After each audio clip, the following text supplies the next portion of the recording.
Okay, let's start this over again. I forgot to turn on the mic. Old age does that. Anyway, um, tonight we're going to discuss a little bit about the trial of Cynthia AbCug. The trial was held all this week in Castle Rock, Colorado. I was not able to make it out there due to scheduling conflicts. Um, excuse me. I had originally planned on covering the Neely Blanchard trial this week, but it got continued until after the first of the year, and I was not able to make the adjustments that would have been necessary to be in Colorado. So I relied on a little bit of Megan Fox's coverage of the case. She's someone that's known Cynthia AbCug since the beginning, and also various media sources and the uh, district attorney's office up there and so forth. Uh, it's going to be a little bit brief tonight. I've got something I have to do, so it'll probably be somewhere in the neighborhood of an hour or so. So, to start off with, apparently what happened was that we had a contentious opening argument between the uh, state and the defense. Um, the state relied heavily on the testimony of Cynthia's now adult daughter. And a expert witness for the prosecution having to do with the electroencephalograph and other tests that were done on the child that was the cause of Cynthia being in the situation she was in. Uh, the state said that uh, the child improved drastically um, after she was removed from the mother's custody, and the child is doing fine. Cynthia and the defense countered that what had happened was that the child was taking a medication that was causing the side effects, the seizures, and so forth. And this was medication that had been prescribed by the doctors treating him. And the child was in the process of being weaned off at this investigation around the time the child was removed from Cynthia's custody. Now, the let me bring up my slide here. Now, originally, what started all this is that it is alleged that Cynthia had gotten mixed up with QAnon supporters. And during her testimony on Thursday, she denied that there was ever a planned raid, saying she ended up with meeting with members of a group that offered to help get her son back legally after reaching out for help on social media. Now, I believe Megan reported that she did not realize that there was a kidnapping plot, that she believed in uh, the Children's Crusade and the PPTF because they had made it clear that they had official uh, contacts with the high echelons of the government, particularly with uh, Field or with the former president Donald Trump. Uh, Field McConnell alluded to this in one of the interviews he did with Cynthia um, way back at the beginning of this. He advised Cynthia not to get a lawyer, that everything was going to be taken care of by the Children's Crusade and by e-clause. Now, Cynthia had made a trip that started from Colorado, went over to uh, Minnesota, and also to Fields area, I believe. And from there, it went to Virginia, down to Georgia, down to Ocala, over to Sarah Dunklin's place, and eventually wound up in Montana, where she was arrested. Um, I don't know if she was on the way to Northwest Liberty News or what the situation, but she was arrested in that area. Now, let's see, we go to number 2 here. And she testified that the group wanted to reform the family court system, and promised it would help her file paperwork to get her son back after she reached out for help on social media.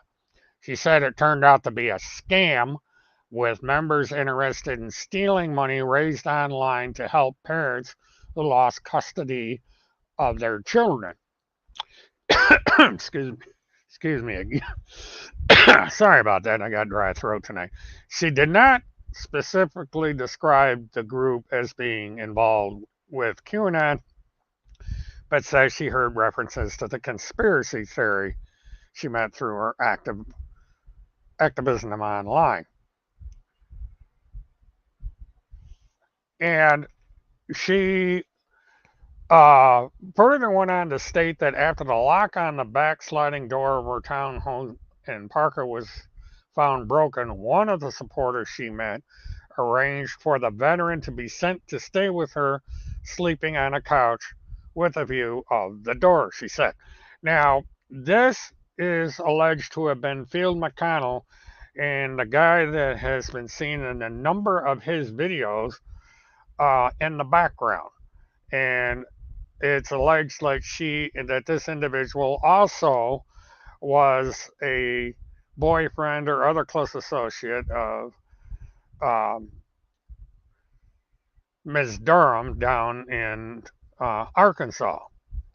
Um, but he was somebody that Field McConnell had known for quite some time. He had the habit of brandishing a gun while on the show.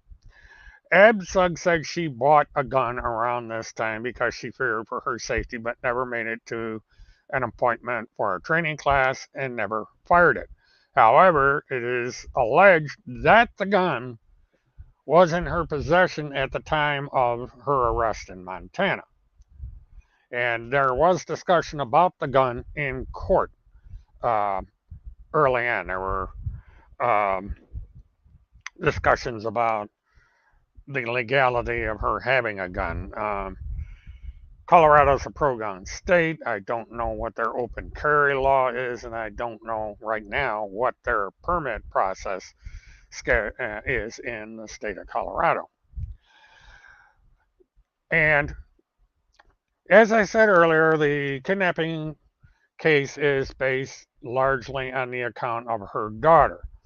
Her daughter testified she did not think her mother knew where the foster home was located and did not think her mother was going to use the gun as part of the raid. Um, O'Hanahan said the daughter assumed that the man providing protection was a QAnon supporter, but O'Hanahan said he was not. Now, this is partially incorrect. Now, Field McConnell had affiliated himself with QAnon, and so had Timothy Charles Homseth. Timothy Charles Homseth had become part of the QAnon movement almost from the beginning. There are articles about him, and there is also a photograph of him in front of his old car with the big Q of QAnon in the window of his car. And he has continued to cite his affiliation with QAnon, although the mention of QAnon seems to have diminished to some extent, and he is concentrating on his PPTF affiliation and his recent claim of being a war correspondent and being part of the high command. And let's see, she had made a statement regarding the QAnon or this situation, and she said, quote, "I feel like a fool because I believe those people. I believe them, and I am embarrassed, and I wish I never did. I'm sorry for that, but I did." The Children's Crusade, whose members include Field McConnell and Timothy Homseth, and Randy Lynn Erickson, both with criminal records among many others, call themselves advocates for families who lost their children to CPS. Christopher Hallett was part of this circle offering parents legal help through his company eClaws. Hallett talked another mother, Neely Blanchard, into believing he was offering legal help in her custody case. His advice got her arrested for kidnapping. When Blanchard found out it was a scam, she shot him dead. Now, ultimately, what has happened here is that both of these women, and especially Neely Blanchard, have become victims of the PPTF. The PPTF is going to get away with this situation. They are not going to be punished in any way, shape, or form. There's no investigation as to what happened with this kidnapping. There's not going to be anything. Everybody involved with this situation is going to escape prosecution. And Cynthia has turned out to be the fall guy in all this. She's the one that's going down for this. And that's not saying that Cynthia was wrong in some of the things she did, but it's a possibility that she may have come out a lot better in this had she not gotten involved with that. Okay, in the photograph is Cynthia AbCug. That is her on the left. The man with the funny shirt has been an advocate for her from the beginning. I actually met this guy when I went up for the last attempt to get this case in the trial before it was continued to this week. He's a man of many talents, as he describes himself. His name escapes me at the moment. But I think her being released on until the sentencing on October 6th is a pre-conclusion. It's hard to see, but down on her right leg is a GPS monitor that she is required to wear. So they basically are going to let her stay out of jail until she appears in court on October 6th for sentencing. Now, when she left court, she did not make any statement, but indicated that after sentencing, she is likely to make a statement. The defense has said that they are going to file an appeal, which is generally the case in these situations. And so we're going to have to stand by for that. That's correct, Laurie. She's released pending sentencing on October 6th. Since she is wearing a GPS monitor and has made assurances in the past that she will appear in court, they have allowed her to remain free until that time. And so we, basically have something more, a little bit more than a month left before she appears again.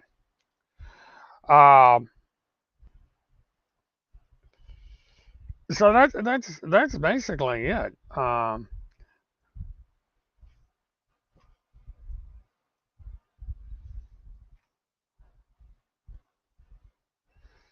Well, Michael, that I don't know. Now, according to Megan Fox, she had talked to federal agents.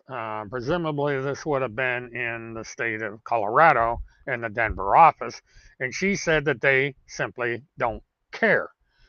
Now, I don't know what the statute of limitations is on this, but I'm surprised that something has not been done about the participation of these individuals in this. For it was because of Tim Holmseth, Bill McConnell, Cynthia, Randy Erickson, Chris Hallett, Kirk Pendergrass, and so forth, that got this woman in this situation. If it had not been for this group, I don't think she would have considered kidnapping her child. She probably would have kept fighting in court and would only have been convicted if went to trial for the uh, misdemeanor charge, which is likely going to result in a shorter jail time or time served. The felony is another matter. She's looking at 6 years maximum for that charge. Now, I've been told that because this is the first time that she's been convicted of a crime of this nature and she has no prior record, that she may get probation, time served, and basically the ultimate punishment here is that she is not allowed to see either one of her children. Um, she has lost out on that. I really doubt that there's any chance that she is going to get to see her children anytime soon. She may have to wait until they're adults to see if they want to see her as adults. The conviction in the medical situation is enough to have caused her problems in that area. Now, this is unfortunate in that because of the actions of these groups out there that barge into these cases, that Cynthia is going to be the only one that is going to pay for what happened. Nobody else is going to be held accountable. At least that's what it looks like right now. Um, it's an unfortunate situation, but it is what it is.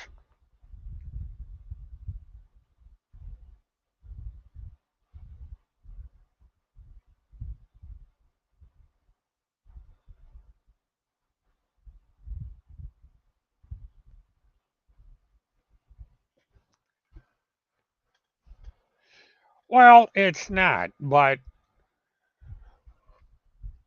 okay, Joseph was her companion. This was a young man that was a medical student in Denver, uh, and he somehow heard about her situation and kind of acted as a friend. He took Cynthia to this Colorado meeting, which was supposed to be advocates that assisted uh,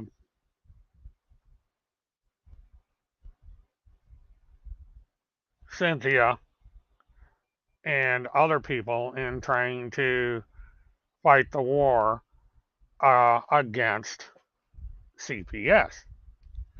And somehow she got affiliated with Field McConnell, Tim Holmseth, and so forth, and everything went downhill from there. Uh, Now, Joseph was with Cynthia when she was arrested in Montana. They let him go, and other than being on Northwest Liberty News, not much is known about him. So, what's going to happen to him is an unknown. Uh, but it basically now it's we wait for the uh, sentencing hearing, and then from there we find out if anything is going to happen on appeal and if anything at all is going to happen after sentencing. Uh, it is likely that after sentencing, she will be remanded to jail, and she's going to have to stay there until the appeal comes through, which is a rather slow process. So I doubt that Cynthia is going to be free unless, because of the first time offender status, she is allowed to go on probation. And so that's what's going to need to be seen here. And what is also curious about this case is that not much was said recently by the PPTF or anyone over on the other social media accounts about Cynthia AbCug. They simply ignored her. They've gone on to other things that are being talked about. And if I have a chance tomorrow, I'm going to discuss a rather peculiar situation that has come about.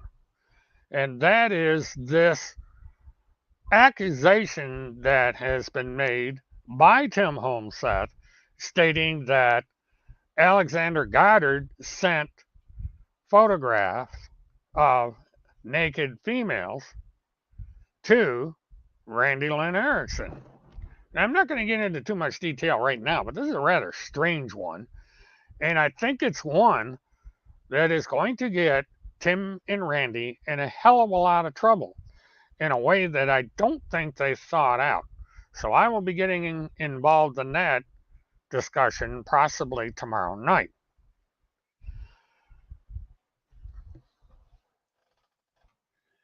And so there we are. Now we have eventually the case of Neely Petrie Blanchard. That, as I said earlier, is going to be coming out into the court system in 2023. And I don't want. What I'm going to do is I always do this on the weekend. I check in to see if there's anything new.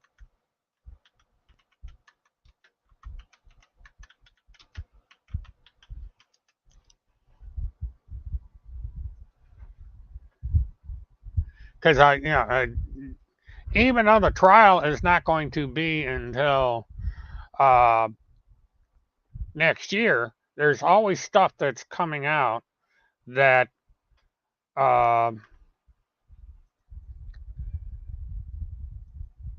in the case, such as discovery and so forth.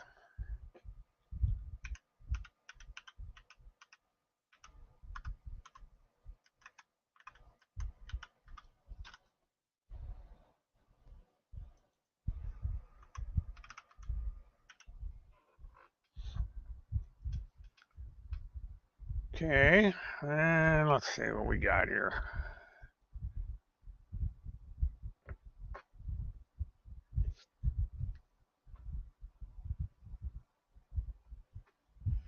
Okay, let's see, I think this is the.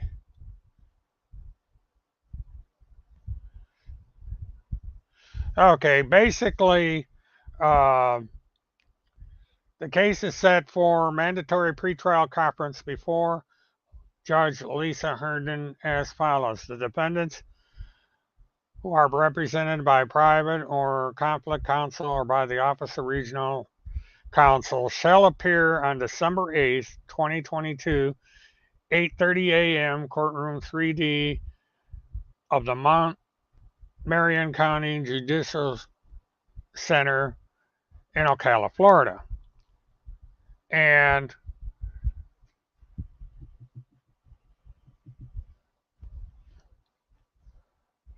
so that, basically the pretrial conference is set for December 20th or December 8th. Now, this means that the trial itself likely will be pushed into 2023. Now, I will be covering that case live. And I am discussing certain things with the court administration up there. So right now, there is nothing new going on with the uh, case of Neely Blanchard.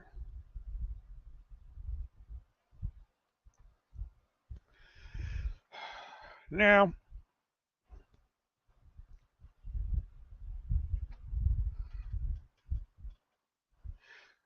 if it's possible, I'm going to be checking into my schedule when I'm done with this broadcast.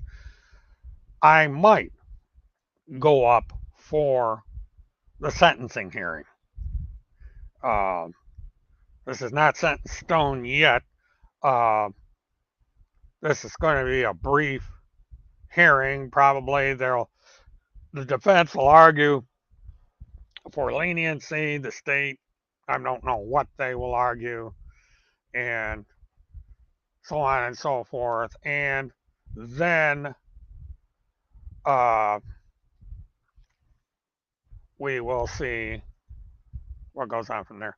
Yeah, I expect this much, Levi. I mean, they got nothing else better to do, but I just, you know, I'm just not going to let it bother me. I'm not going to interrupt the show because of them. It's just, they're irrelevant.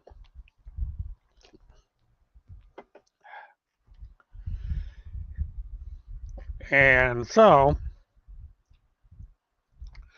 and there is a possibility that I am going to be interviewed by someone on social media um, next week. It's a preliminary offer. I've agreed to be interviewed, and depending on how he wants to handle the situation, since it's his show, I will decide if and when I will promote the interview.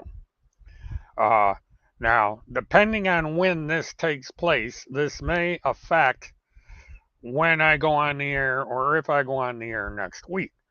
Uh, and so stay tuned for that, because I basically am going to wait and see where we're at as far as uh, if and when this interview takes place and how it's going to be arranged. And for the time being, I'm going to withhold the name of the person that's going to be giving me the interview until we get it arranged. I believe that he is actually listening to the show at the moment. So uh, if he wants to, I can give him the link to come in and talk if he wants to. Um, he is a podcaster, I believe. I don't know a lot about the guy. Um, and um, so I am going to wait and see when he decides to make whatever announcement he wants to make, and so on and so forth. Uh,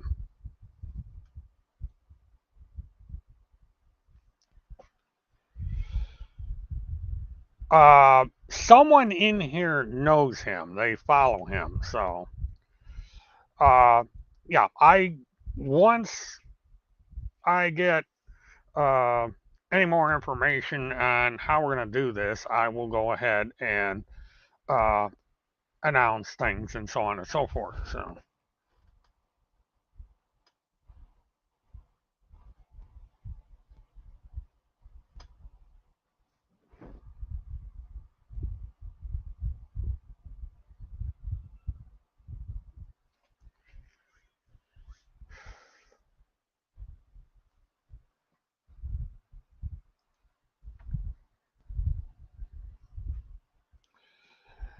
yeah, well, it is what it is. But as I said, tomorrow I will probably discuss that particular situation and things that I have learned in the process of investigating this case, and also some very, very, very serious mistakes that these two individuals have made uh, with how they're going ahead with things. They have really messed up, and I don't think they realize it yet. Um, but what are you going to do? These people that have no idea what they are doing, they just do this stuff on the fly, and what are you going to do? And they have a very loyal following, which amazes me because anyone with any common sense would realize that they are being played, they are being had. But this is why we're in this situation with uh, Cynthia AbCug. She listened to these people, and look where it got her. Uh, she's going to jail. She's lost, more or less permanently, the custody of her son. The situation with Cynthia was made incredibly worse by her involvement with these people. And so you have this thing where they are more interested in gossip than they are in the abuses of CPS, child trafficking, child traffickers, and so forth. They would just rather scam people and gossip. And their followers are blindly going along with all this.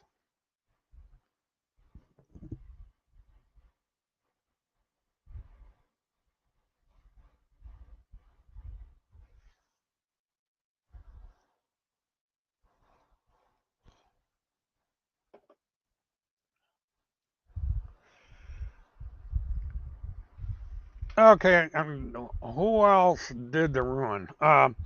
Okay, I'm not quite understanding when you get there. Um, but anyway, uh, the fact of the matter is, I would have been curious to see what would have happened had Cynthia and Neely, for that matter, had not got involved with this group. Had they gone out and hired legitimate expert lawyers familiar with how CPS works to see if there was a better way of resolving the matter. Maybe it would have been successful, maybe not, but I do not think that Cynthia AbCug would be facing a jail term right now if she had not got involved with these people. It's pretty obvious. But they don't care. They are in their own little dream world, thinking that they're all important, they know it all, they have all these connections, blah, blah, blah, and they have absolutely nothing. They make stuff up out of thin air. They do not believe in the truth, and they do not care who gets damaged with their rhetoric. They simply have no conscience, no empathy, and they are false Christians. So,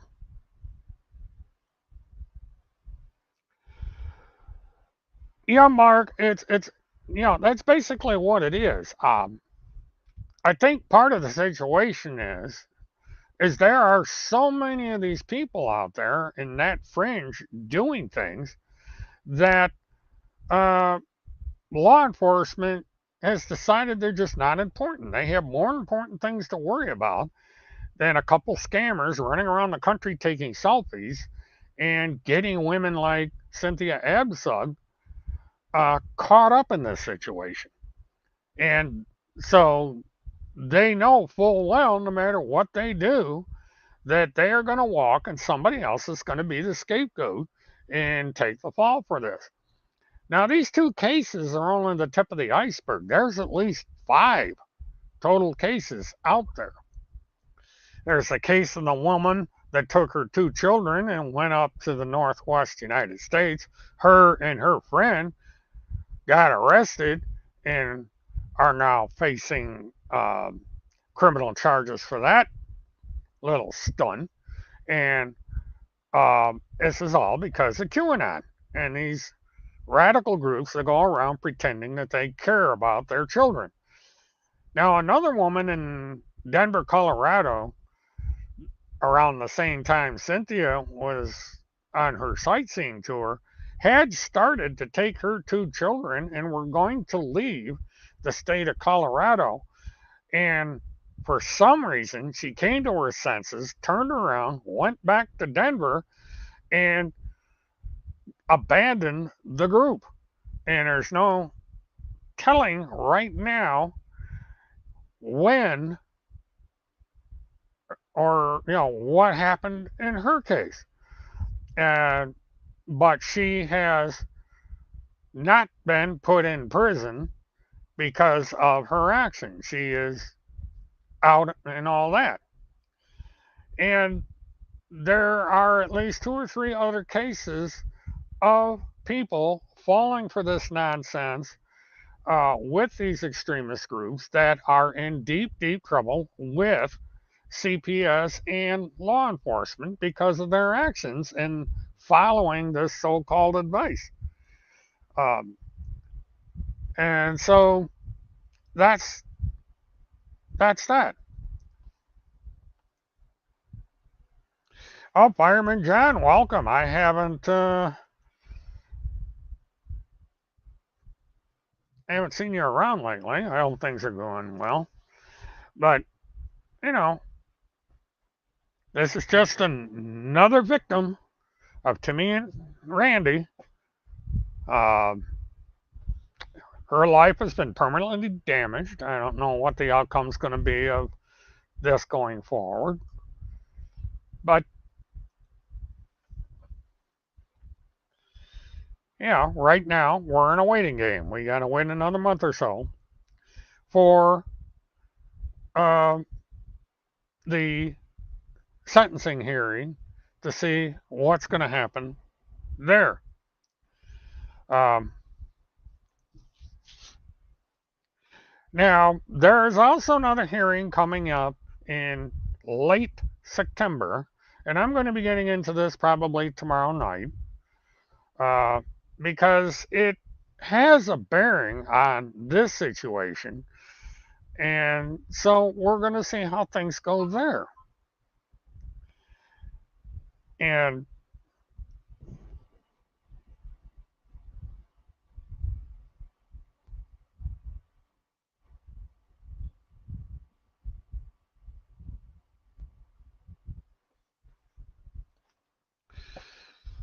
so basically, that pretty much sums it up. I would recommend that you go over to Megan Fox's YouTube account and watch her pre-trial video. Uh, Megan pretty well sets in stone that the blame is being placed on the Children's Crusade, the Pentagon Pedophile Task Force, and E-Clause for Cynthia's problems. That all these people lied about being affiliated with the government, about having connections to Trump and Melania and everything else. And, while they're all doing the happy dance and, you know, basically engaging in useless gossip, Cynthia AbCug is no longer allowed to see her children and is facing jail time. She's going to have to come forward and go to a sentencing hearing, and then from there, likely serve some jail time or at least have her activities severely restricted. Her life basically is ruined. She is now a convicted felon. And because she's a convicted felon, She probably will not be able to retain any firearm. She's not going to be able to vote. There's certain occupations that she will not be allowed to have. And so that, that's a price that she paid for getting involved with these people. Uh, Phil McConnell had his life turned upside down because of Tim Homseth, Randy Erickson, and the others. And um, he has found out about everything and has come out and said they're frauds. They're pigs, was one of his blatant things. And Paula Say's children has regular communications with Phil McConnell. She's done 2 videos, and I believe she's about ready to do a third. And these are fairly recent videos where Phil McConnell does not paint a good picture of Randy Erickson and Tim Homseth. He's angry because his plans got scrapped because of these two. He was going full blast with his thing. People disagree, but a lot agree with Phil McConnell. So if you want to believe in Phil McConnell, then you have to look at Tim and Randy as his enemy because they basically left him. They didn't do anything to help him out. Zero. Matter of fact, in a couple places, they all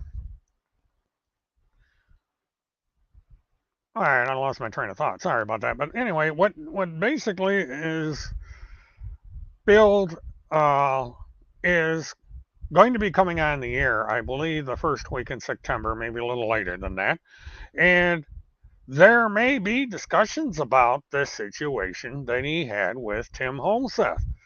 And there are other people that support Bill McConnell that are beginning to look into the PPTF, Tim Homseth, and Randy Erickson a heck of a lot closer than they did before all this started. So I don't think that things are going to be going well for Tim Homseth and company as time goes forward because the pro Phil McConnell crowd doesn't like him. The advocates for Cynthia AbCug have a bone to pick with these two. And now I understand there's people that support Neely Blanchard that aren't too happy with the situation. So the enemies list is growing large. And another rather peculiar development is that Tim Homseth attacked Terry Nemmers of Lion News. Now, they really haven't been too, or allies, I guess. I mean, I think Terry doesn't like Tim Homseth almost as much as a lot of people don't. But what happened here is that Nemmers has gotten involved with something that has to do with what I'll probably be talking about tomorrow night. And this pissed Timmy off.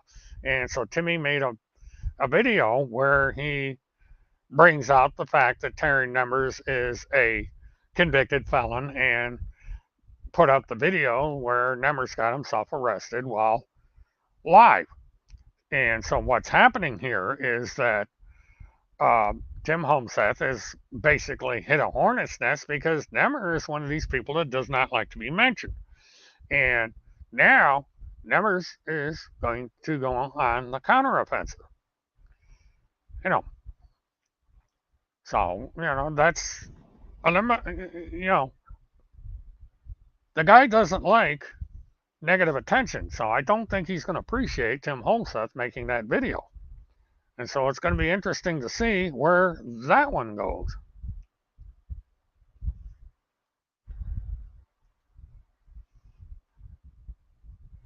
And yeah, Fireman John, he does things like this. He calls around and pesters people. And he's got, I don't know how many restraining orders against him. He's been arrested. He is a convicted felon. And, the stuff is out there. And he just keeps getting himself into trouble. And so it's going to be interesting to see if Nemers is going to come out and address this video that Homeseth has made. And it's just another dumb move on the part of Homeseth and Randy Erickson.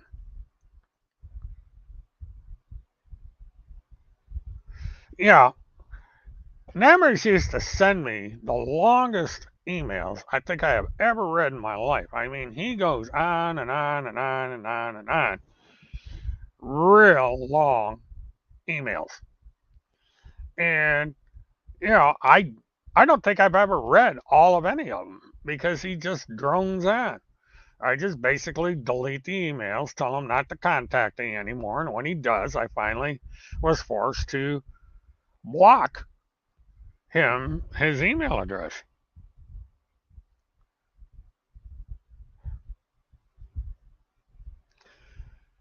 And yeah, it was Terry's video, but Tim Homeseth aired it on his channel and emphasized the fact that Terry Nemers is a convicted felon. And people, Nemers doesn't like that. He got on my case because I mentioned he was a convicted felon. And I don't know if he's going to be happy or not that that video's on there, but he was stupid enough to make it. The guy is a screwball.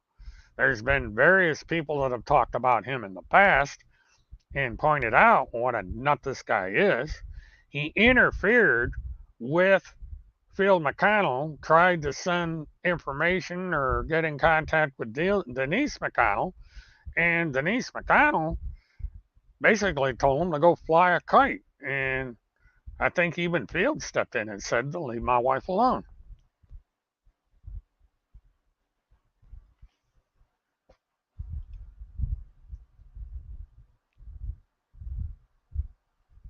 Oh, I don't know.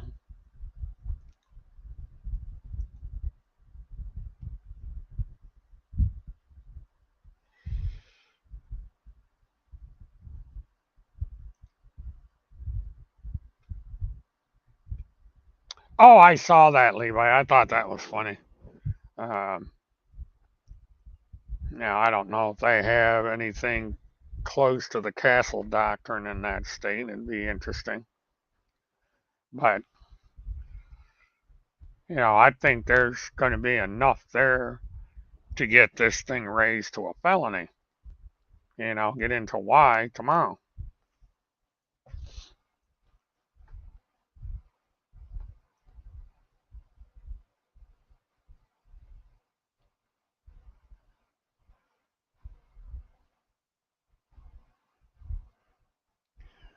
So, okay, what I'm going to do is at the top of the hour, I'm going to close out because um, I think going beyond an hour is not going to be productive.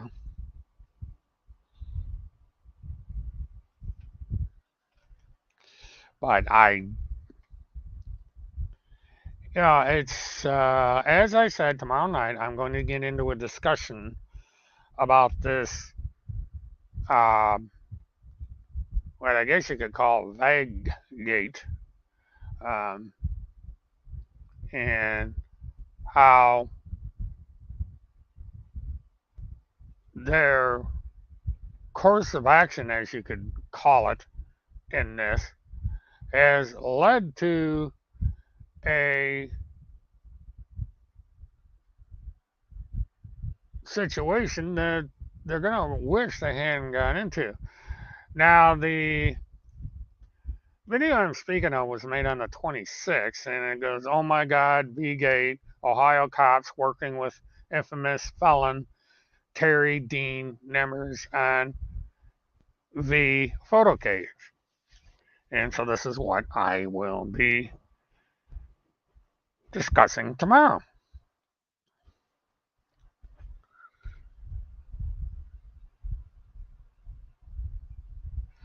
And please do like, subscribe, hit the notification button, and share. Um, so that as things come about, I'll be able to report on them. And I will probably be discussing other topics as time goes forward. I want to try and expand what I talk about on here instead of the same old thing every week. Um, and I'm probably going to start going with 1 hour murtathons rather than trying to stretch it out because it gets stale after a while. And, it just makes things easier. Plus, tonight, uh, I've got something that I'm going to try and do here. And Monday and Tuesday, I'm going to be extremely busy. And so, we'll go from there.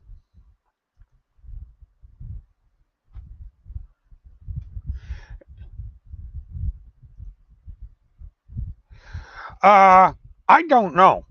It's not advisable because where I live is private property, and I don't mean just my house. The trailer park could be considered a gated community, even though there's no gate.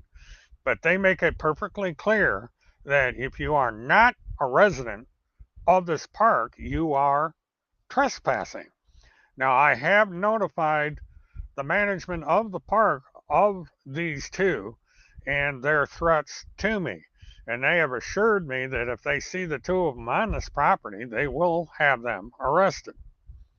So I just, and since if Tim Holmseth gets in the state of Florida, he will be arrested. Well, you're quite welcome. Um, yeah, another thing is they seem to be doing pretty good with their begging. There are 3 separate begging sites now that are being operated. Um, Timmy wants a $40,000 car, uh, which is kind of interesting because he's got a perfectly good car. There's nothing wrong with it. I mean, he trusts it enough to go all over the United States. Last reported in Charlottesville, so I really don't understand why he needs a new car. All he's got to do is take care of the one he's got. It's cheaper to maintain, insurance is cheaper, and so on. So why on earth he needs a $40,000 car is, other than greed, there's no legitimate reason for it. But, if people are stupid enough to send them money for a car, you can't touch a Tesla for $40,000. They are running on the used vehicle market right now. The last I checked, about $60,000 to $75,000, depending on the model. And new, they're higher than that. And and the problem with a Tesla is you got to find a place to plug it in. So he'll get another gas burner, but it will, if he gets one. And it's going to be because enough stupid people send him money to buy the stupid car. And he can go out there and beg for, now he's begging for money to contact Donald Trump. I mean, Tim is in the PPTF. Tim is supposed to have semi-direct contact with Donald Trump. So why the hell does he need all this money? And on top of everything else, from what I understand, is he claims in his latest diatribe that Donald J. Trump actually has his documents. So if he's already got the documents, he doesn't need the money to send the documents. It's, but it's a fraud like everything else. He's got this right to live thing, uh, which is basically begging for money so he can get gas, something to eat, and sleep on somebody's couch in the car. So he's got all these charities out there. He sells T-shirts and coffee cups. And then over on BitChute, he's got a beg site. He's got a beg site on his blog. He's got beg sites all over the place. The last I counted, he's got about 10 of these things. And so he's just raking in the money or doing absolutely positively nothing. Zero, zip, nada. So what are you going to do? If people want to be stupid enough to support this clown, then so be it. A lot of good it did Cynthia AbCug, and it sure as hell didn't do much good for Neely Blanchard or Chris Hallett or Field McConnell. And so we go from there. Anyway, people, thank you for tuning in. As I said, in coming weeks, I'm going to be trying to expand a little bit. There's a couple subjects that I wanted to get into. And see if we can't come up with content other than the same stuff about this group of grifters, because I think the interest in these people are starting to wane. People are getting bored with them, and they're over there in their own little world, bragging about this, that, and the other thing. And so, you know, it's kind of like beating a dead horse. I mean, you can only say so much because they just keep repeating the same crap every night. And so with that, again, please like, subscribe, share, hit the notification button, and blah, blah, blah, blah. And y'all have a good rest of the weekend. Maybe I'll see you tomorrow night and we'll discuss this other interesting thing that's come about and go from there. So good night, all, and have a good one. Thank you, everybody, for coming over.